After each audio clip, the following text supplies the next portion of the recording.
Bueno, voy a ir dando la bienvenida a las personas que se están uniendo al webinar del día de hoy. Vamos a esperar unos minutos para que se puedan conectar algunas personas más y ya vamos a dar comienzo al tema que nos va a ocupar en el día de hoy, que es Doing Business en Uruguay,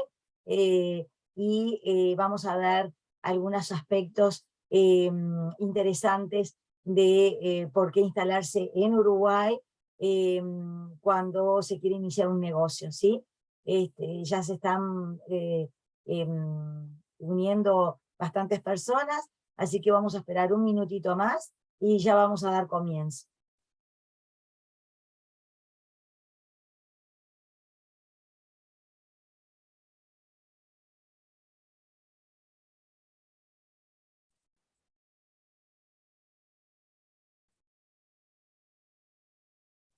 Bueno, pienso que ya se nos están uniendo bastantes personas, así que vamos a dar entonces comienzo a la charla del día de hoy.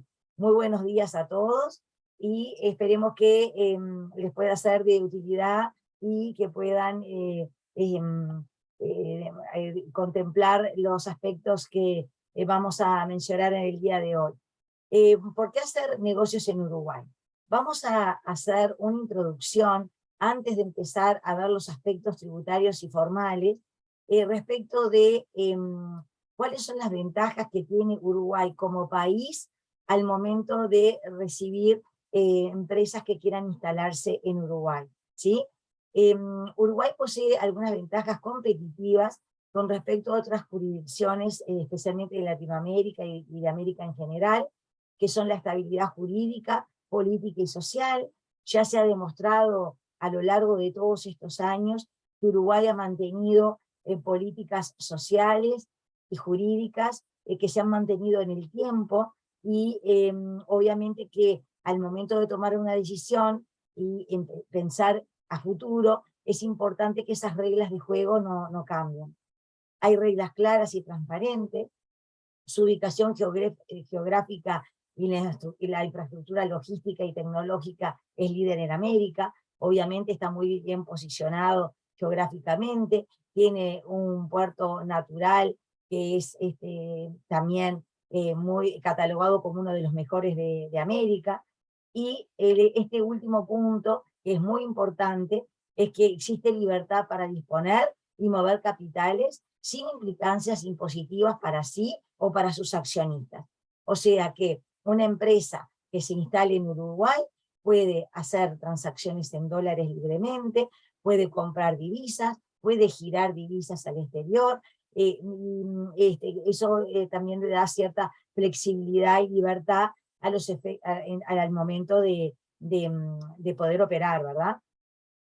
En cuanto a la parte, digamos, tributaria, también ofrece bastantes ventajas Uruguay, porque existen exoneraciones impositivas importantes, que vamos a verlo ahora a continuación, con algunos incentivos a la inversión extranjera y nacional. Y también el otro punto es que en Uruguay no existen restricciones para la repatriación de las utilidades y existe igualdad de trato para locales y extranjeros, ¿sí? Estos dos puntos los vamos a analizar en forma un poco más profunda cuando comencemos a ver los aspectos tributarios. Ahora vamos a pasar a ver, pero rápidamente, algunos aspectos formales, ¿sí? Cuando una empresa quiere instalarse en Uruguay, puede adoptar diferentes tipos societarios, ¿sí? Pueden adoptar por la figura de una sociedad anónima, por una sociedad de responsabilidad limitada, por las sociedades por acciones simplificadas, más comúnmente conocidas como SAS, sucursales de compañías extranjeras.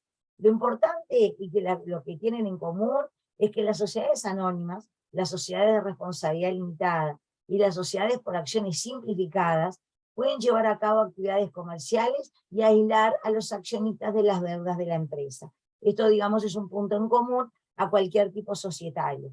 Obviamente que dependiendo del negocio, del tipo de actividad que se quiera desarrollar, obviamente van a haber algunas figuras societarias que se adaptan mejor o peor a cada situación. En realidad hay Yo quería destacar las sociedades por acciones simplificadas, solamente una puntuación que quería hacer, que son relativamente nuevas acá en Uruguay, la reglamentación es bastante reciente, y la ventaja que tiene respecto de las sociedades anónimas, por ejemplo, es que su constitución es bastante más rápida y también más económica, porque los costos de constitución de una SAS es bastante menor al de una sociedad anónima. Entonces, bueno, ese punto hay que tenerlo en cuenta al momento de tomar la decisión, ¿sí? En cuanto a este punto de los tratados que ha firmado Uruguay y que tiene vigentes para, como convenios para evitar la doble tributación, esto es solo a título de mención. Uruguay ha firmado con bastantes países estos convenios, que son los que vemos ahora en pantalla, y que obviamente eso da ventajas tributarias bastante interesantes, en el sentido de que, obviamente, además de evitar la doble tributación, en algunos casos las retenciones que se tengan que hacer cambian las alícuotas, las tasas, obviamente son menores. Y después también quiero mencionar que Uruguay también tiene acuerdos de intercambio de información con algunos países, que son los que también están viendo en este momento en pantalla, que después cuando les enviemos la presentación van a contar con esta información para que lo puedan consultar cuando ustedes lo necesiten. Voy a precisar y les voy a aclarar que no es lo mismo un convenio para evitar la doble tributación que un acuerdo de intercambio de información. Tienen finalidades diferentes, ¿sí? Los convenios para evitar la doble imposición tienen como finalidad justamente evitar la doble tributación de los contribuyentes, previniendo el efecto disuasivo que pueda tener la doble tributación sobre la circulación de bienes y servicios, la libertad de inversiones internacionales y la transmisión de tecnología, otorgando una razonable seguridad jurídica y fiscal. Por otra parte, los acuerdos de intercambio de información tienen como finalidad mejorar la cooperación entre las administraciones tributarias, permitiendo a los estados contratantes el acceso a la información previsiblemente pertinente para el cobro de sus impuestos, así como para detectar la evasión y combatir el fraude fiscal. Cabe destacar y aclarar que cuando hay un acuerdo de intercambio de información, no es que cualquier administración tributaria puede pedir cualquier información. O sea, tiene que haber una causal justificable y tiene que haber un motivo por el cual la administración fiscal pida esa información. O sea, no es algo que se pueda pedir en forma libre. O sea, que eso es importante porque obviamente hay que justificar la causal por la cual se pide información.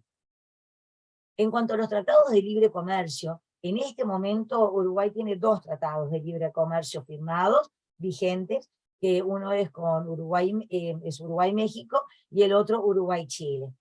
En este momento Uruguay, además, está analizando y está viendo la firma de un tratado de libre comercio con la República de China, que obviamente aún no se ha firmado, no se ha aprobado. Ya se han avanzado varias conversaciones entre los gobiernos, y bueno, obviamente se están definiendo las características que va a adoptar este tratado de libre comercio, pero como China es un país que es importante, quería mencionarlo, ¿sí? En cuanto a hay otros requerimientos formales que quería mencionar una vez que la sociedad queda constituida en el Uruguay, que es el cumplimiento de la ley 19.484, que es la información del beneficiario final, ¿sí? Todas las entidades mencionadas, o sea, las sociedades anónimas, las SAS, bueno, cualquier de estas figuras societarias que hemos mencionado, tienen deberán revelar al Banco Central la identidad de los accionistas y la cadena corporativa de propiedad hasta sus beneficiarios finales, entendidos como aquellas personas físicas que directa o indirectamente posean al menos el 15%. Eso del capital social, o sea que si la persona tiene menos del 15%, ya esa comunicación no alcanza, no llega para que sea comunicada. No obstante lo anterior, las empresas cuyas acciones cotizan en bolsa o son propiedad de fondos de inversión o fideicomisos extranjeros pueden estar exentas siempre que estos últimos cumplan con disposiciones similares en su país de origen y esté vigente un acuerdo de intercambio de información entre ambos países. ¿Por qué esto? ¿Por qué en estos casos no es necesario comunicar al beneficiario final? Porque esa comunicación ya se hace por otra vía. Entonces esa información no es necesario informarla en forma duplicada, por decirlo de alguna forma. Habiendo visto estas formalidades, estos aspectos que son generales de Uruguay, vamos a entrar de lleno al sistema tributario uruguayo y vamos a ver la norma general y algunas excepciones que son exoneraciones para algún tipo de actividad o algún tipo de inversión en particular, que ahora lo vamos a ver a continuación, ¿sí? Antes de continuar, les aclaro que va a haber una instancia de preguntas y respuestas, que se sientan libres en preguntar o respecto de alguno de estos temas que estamos viendo o alguna duda que puedan ir quedando en la medida que vamos avanzando en la charla, ¿sí? También tendrán la oportunidad, obviamente, de hacerlo por mail, si es que así lo desean, ¿sí? Entonces vamos a entrar al aspecto tributario.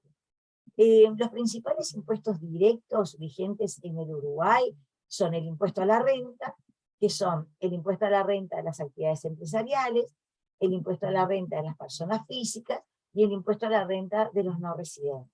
Y por otro lado, el impuesto al patrimonio, ¿sí?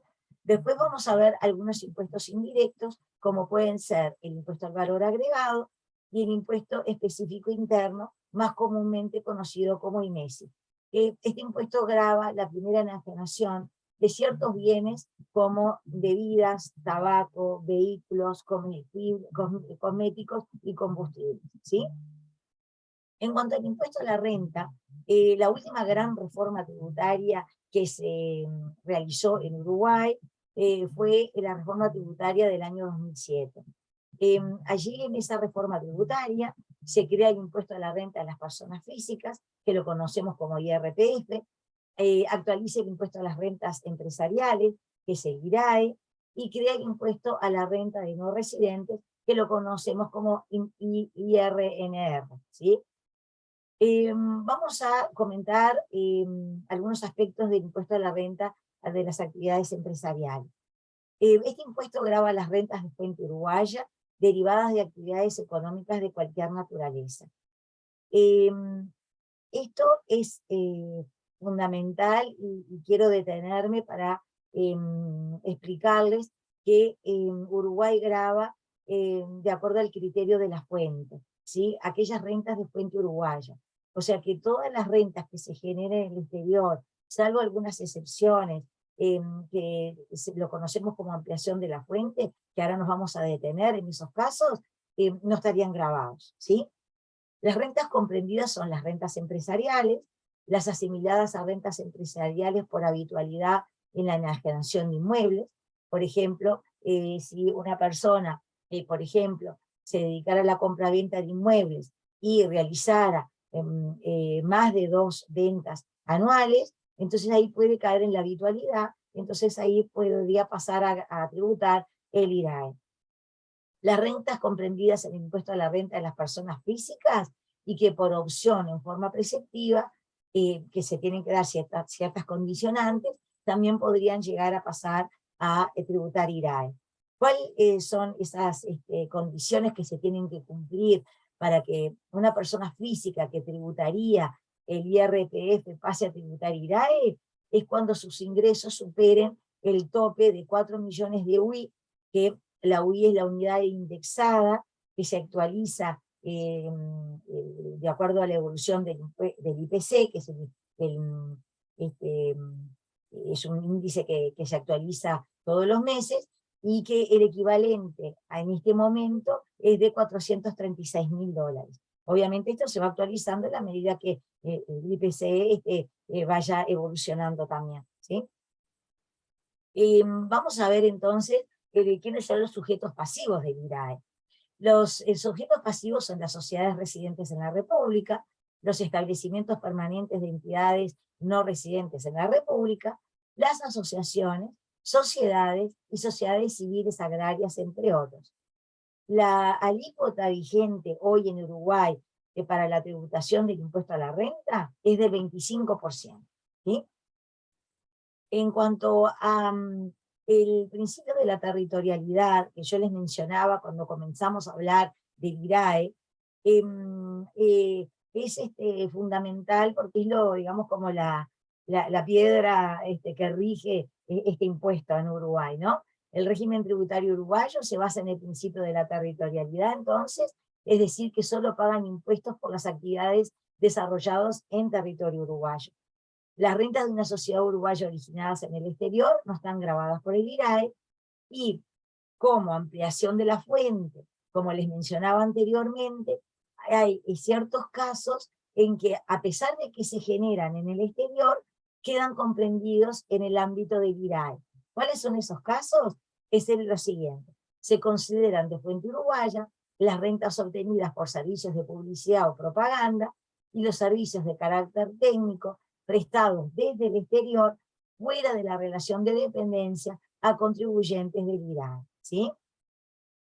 En cuanto a los dividendos, vamos a analizar las cuatro pilares, digamos, o cuatro puntos de tributación de los dividendos, ¿sí?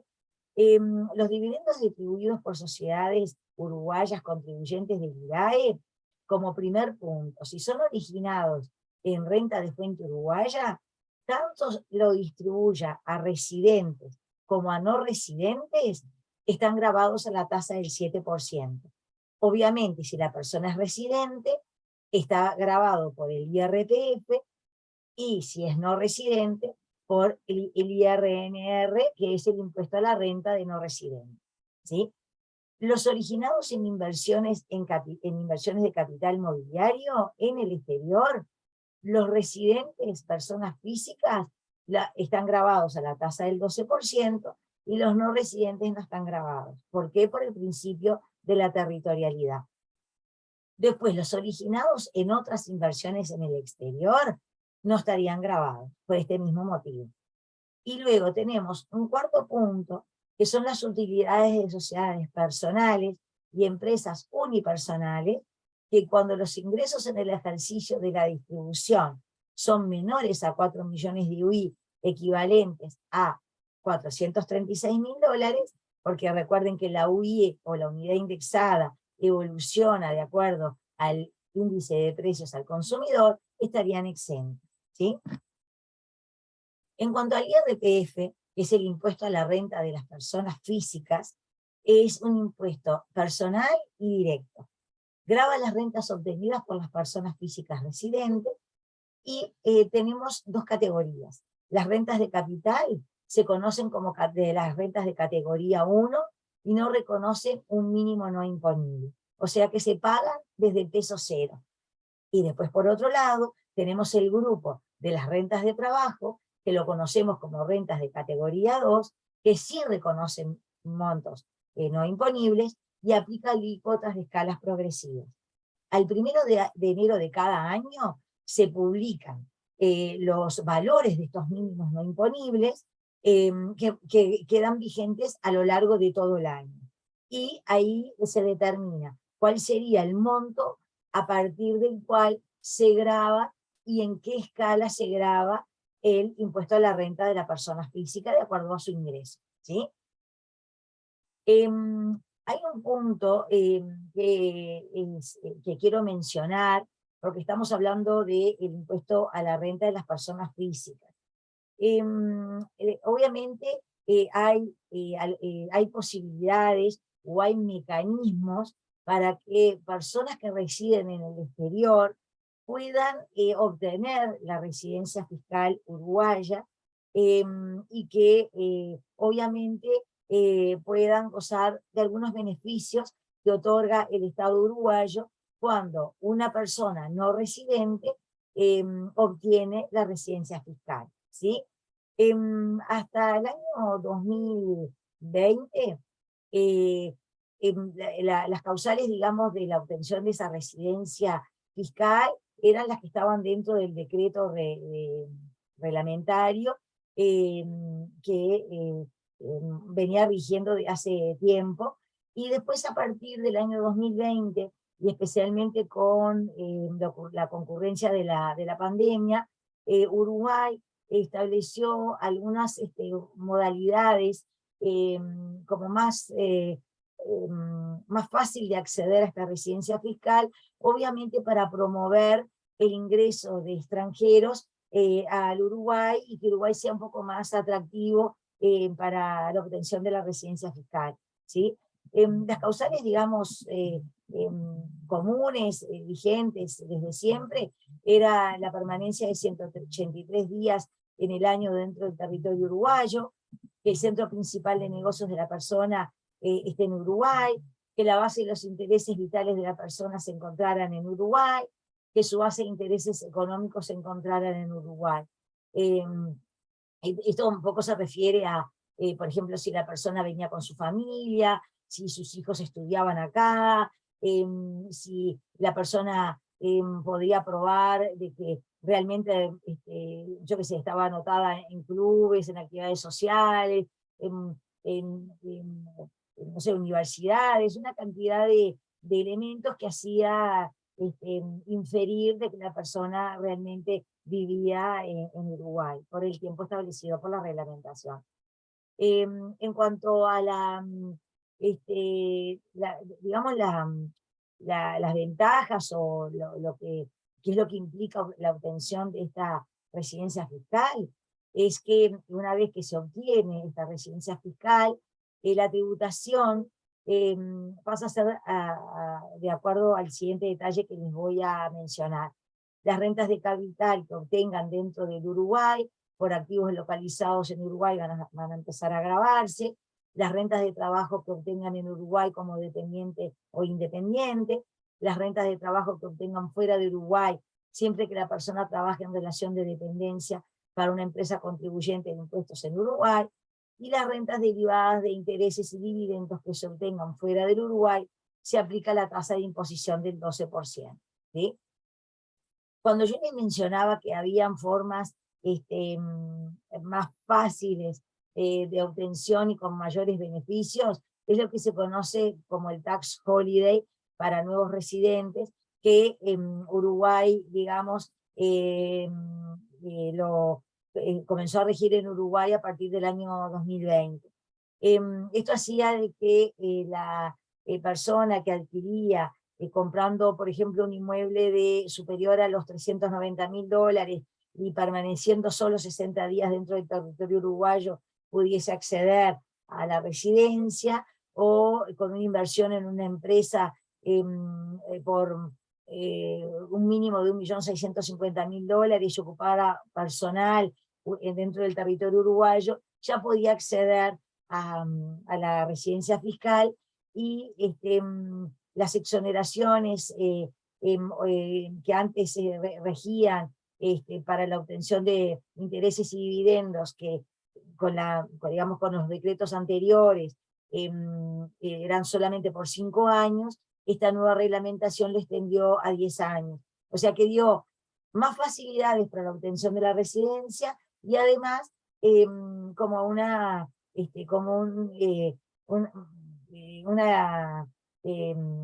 incentivo superior, en el sentido de que extiende los plazos de estas exoneraciones, ¿sí?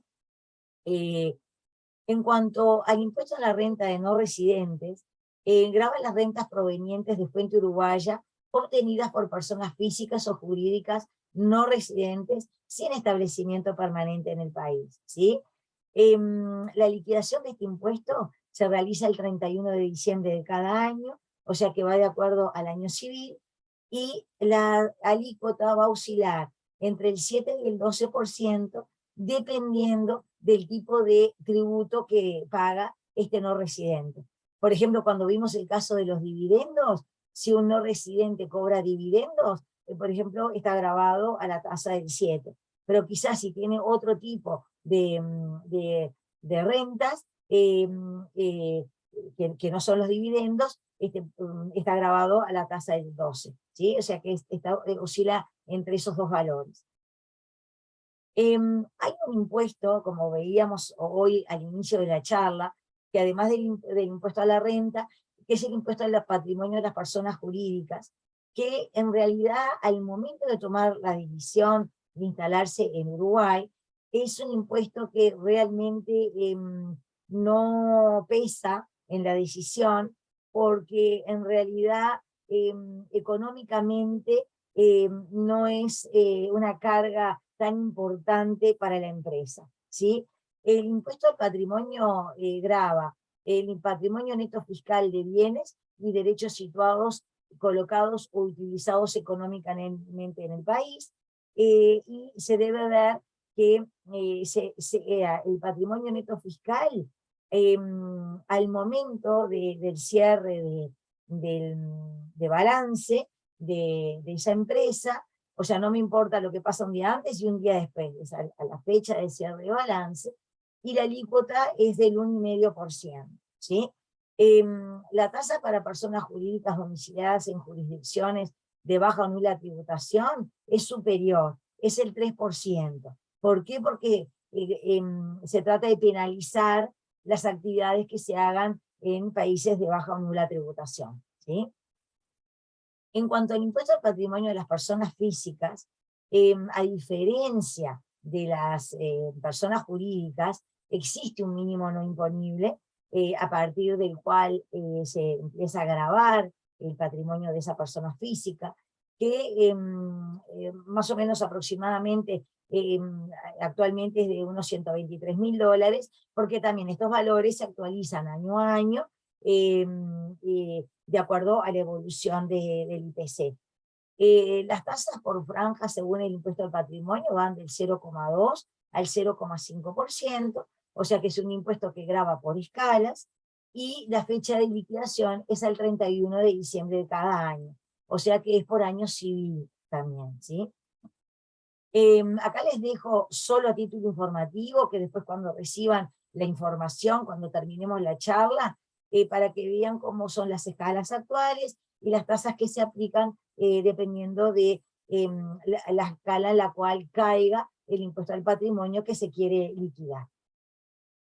En cuanto al impuesto al valor agregado, que grava la circulación interna de bienes, la prestación de servicios dentro del territorio uruguayo y las importaciones de bienes, es un sistema de débito-crédito que permite al contribuyente descontar el IVA que pagó por inputs para su producto o servicio. O sea que yo determino mi IVA ventas de acuerdo a las ventas que yo haga dentro del territorio uruguayo y deduzco todo aquel IVA compras por los costos o servicios que yo tengo que pagar por la operativa normal de mi negocio, o por el IVA de importación también generado por importaciones que yo pueda tener que realizar por la operativa propia de mi negocio.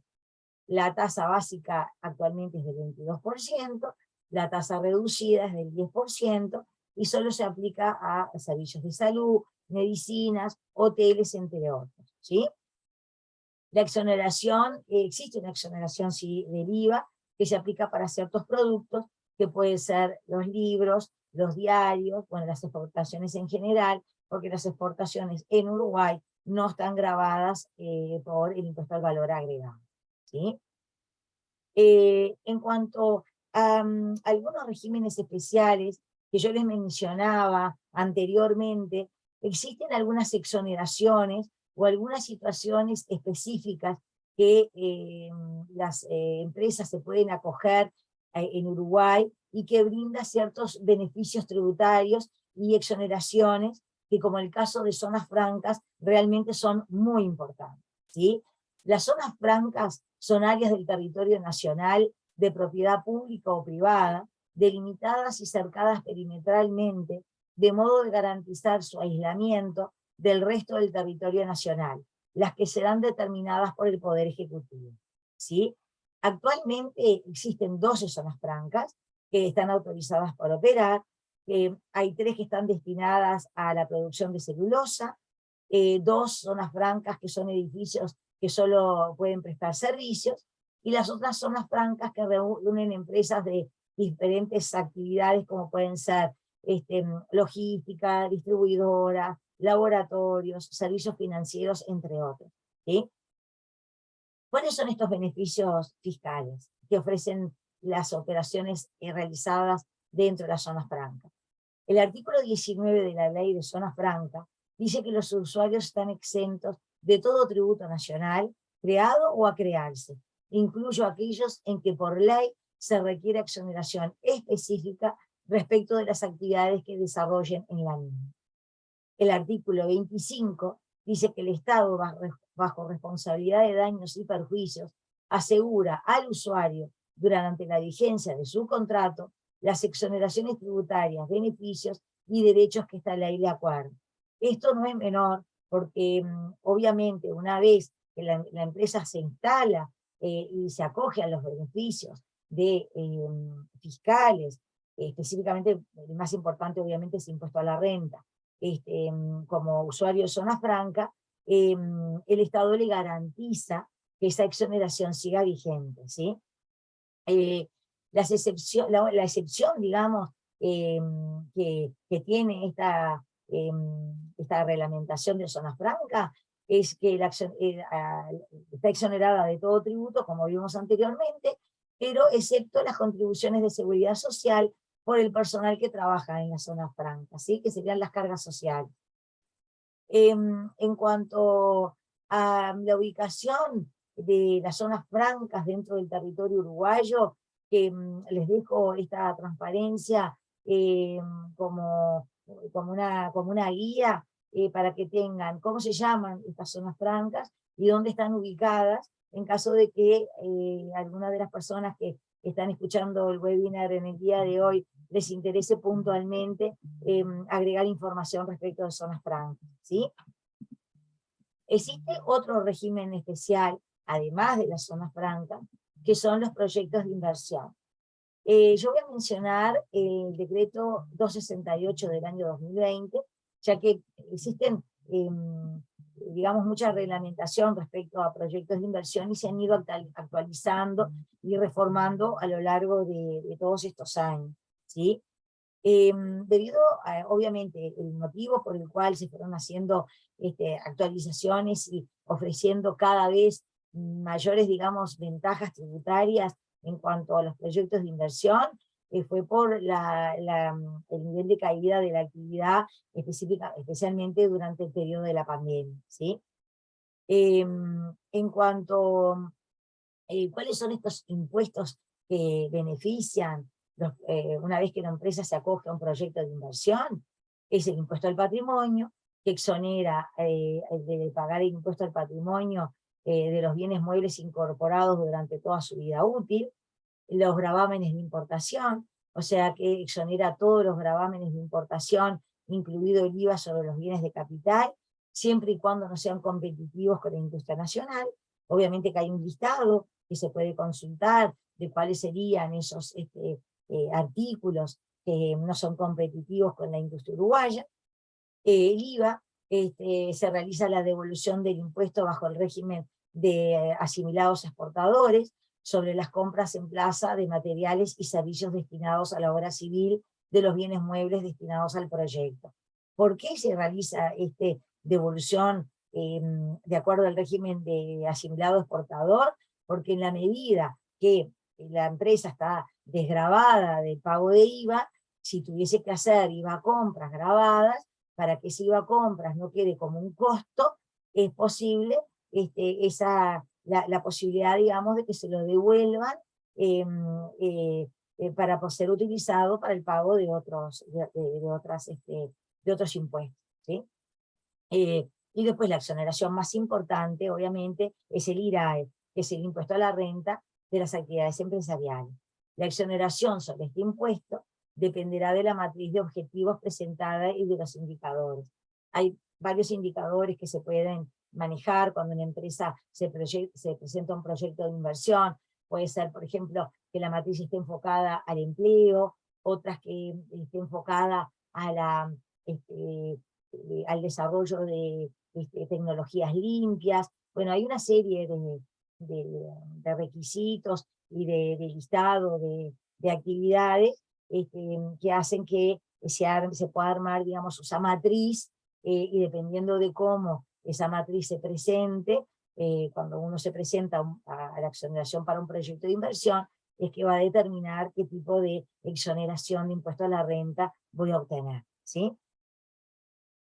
Entonces, yo voy a resumir acá cuáles son los principales cambios introducidos por este decreto, que son la inversión computable, la exoneración del IRAE, porque amplía respecto de otros decretos anteriores el porcentaje de exoneración del impuesto a la renta, la matriz de indicadores, que también se hacen algunos cambios en cuanto a esa matriz que se pueda confeccionar de acuerdo al proyecto de inversión que se presente, y la obligatoriedad del seguimiento y pérdida de beneficios, porque obviamente el gobierno, a través de un organismo específico, que es la COMAP, que depende del Ministerio de Economía y Finanzas, va a hacer un seguimiento de que la empresa, una vez obtenido esa exoneración del proyecto de inversión, le hace un seguimiento y la empresa tiene que cumplir ciertas formalidades para verificar que efectivamente todo esto que planteó que iba a hacer a través de este proyecto de inversión lo esté cumpliendo, ¿sí? Otro aspecto que les quería mencionar, y les voy a dejar este cuadro también como material de consulta, son los aportes a la seguridad social vigentes en el Uruguay en este momento.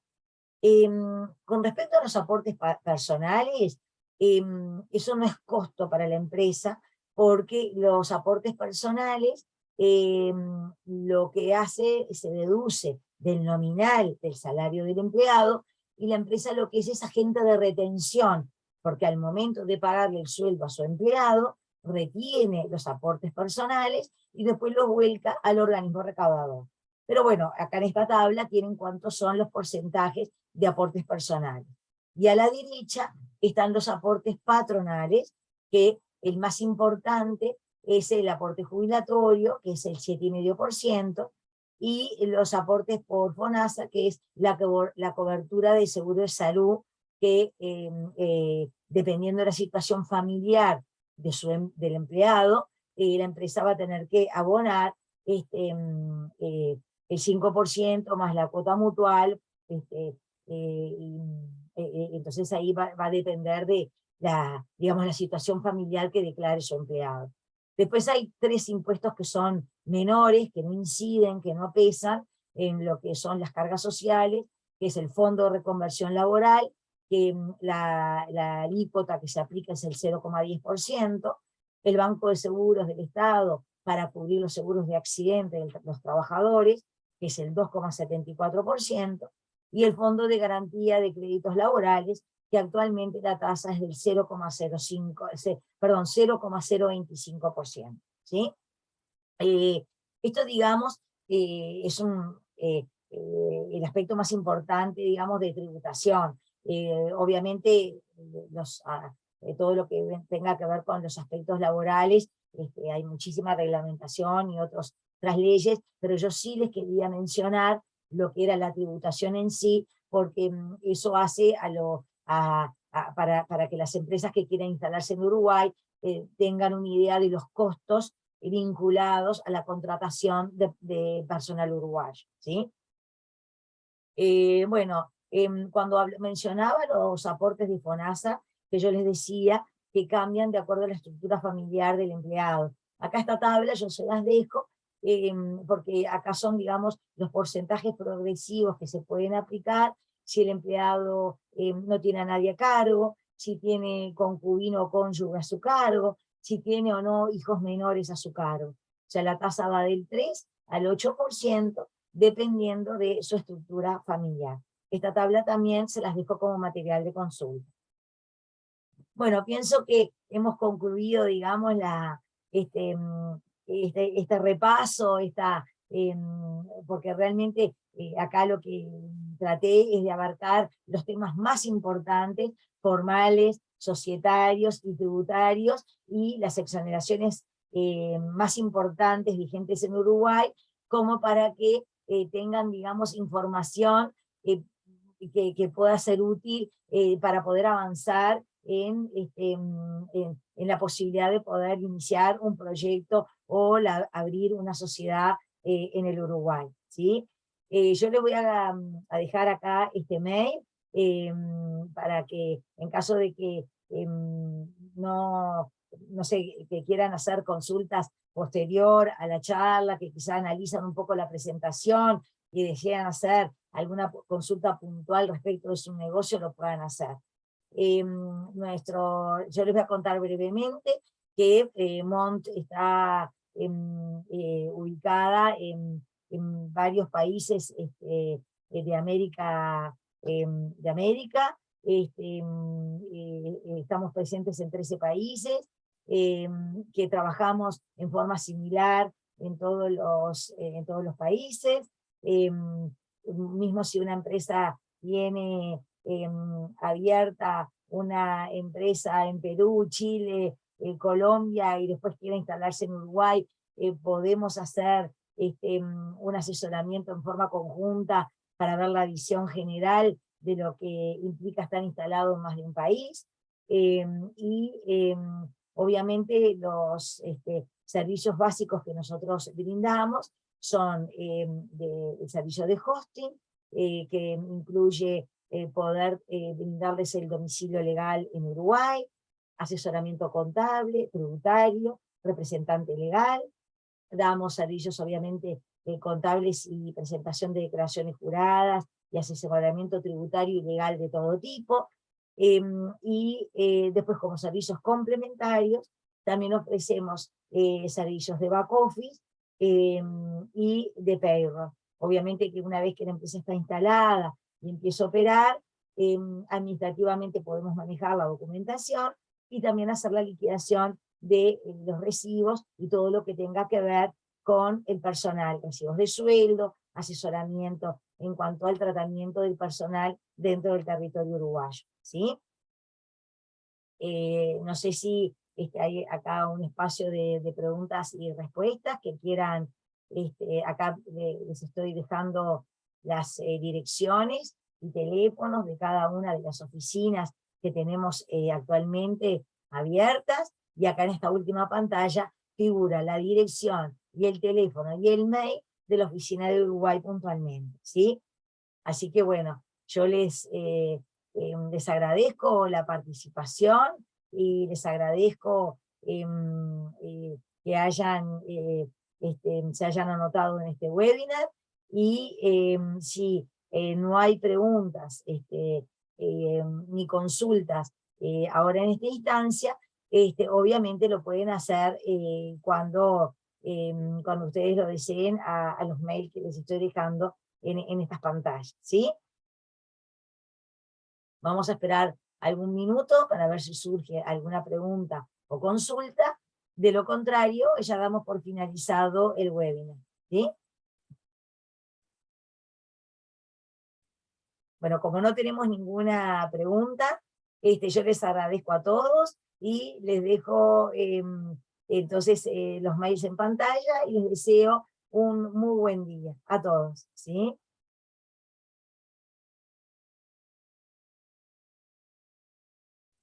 Acá tenemos, me parecería ser una pregunta de Patricio, que dice: buen día, ¿existe un régimen tributario en Uruguay semejante al monotributo en Argentina? Sí, existe,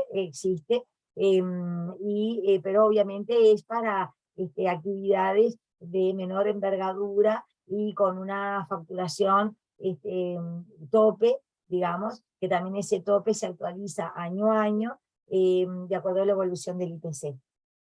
De nada.